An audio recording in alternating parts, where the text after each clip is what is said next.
asalaamaaleykum mbokk yi teel a alxames fanweeri fan ci shawaal muy weeru kori di fukkeeli weer ci atum junni ak ñeenti téeméer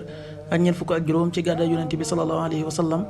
dëppoo juróom-ñeenti fan ci weeru mee ci atum ñaari junni ak ñaar fukk ak ñeent fanweeri fan bokkul ci lim yu fàtt yi lim bu rafet la kon tey ci alxames ji rafet na li ñu ci gën a taamu mooy ko ca daloo alxames ñu nekk sunna la ci ku ko man mu wóor ko ñaanu bis bi maa ngi muslu ci waati yàlla yu mat ya ci ayu lépp lu mu bind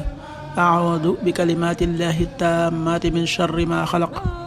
aaudu bi kalimatillahi taammaati min charri ma xalaq xadiisu bis bi yonent bi sallallahu alayhi wa sallam nee na képp ko wàcce ci ab bërëb daal di jàng ñaan gi aaudu bi kalimatillahi taammaati min charri ma xalaq dara du ko mën a lor ba keroog muy jógee ca bërëb boobee xadiis bi muslim nettal na ko qaala rasulullahi sallallahu alayhi wa sallam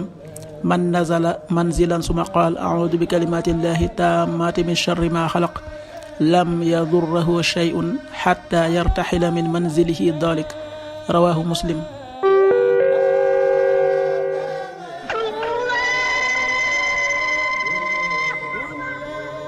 waxtu julli yi suba waxtam dana tàbbi 5h27 juróomi waxtu yu tegal ñaar fukki simili ak juróom-ñaar tisbaar 13h30 benn waxtu yu tegal fanweeri simili takkusaan 16h30 ñeenti waxtu yu tegal fanweeri simili timis 19h26 juróom-ñaari waxtu yu tegal ñaar fukki simili ak juróom-benn gee 20h37 juróom-ñetti waxtu yu tegal fanweeri simili ak juróom-ñaar loolu mooy waxtu julli yi ci Touba ak li ko wër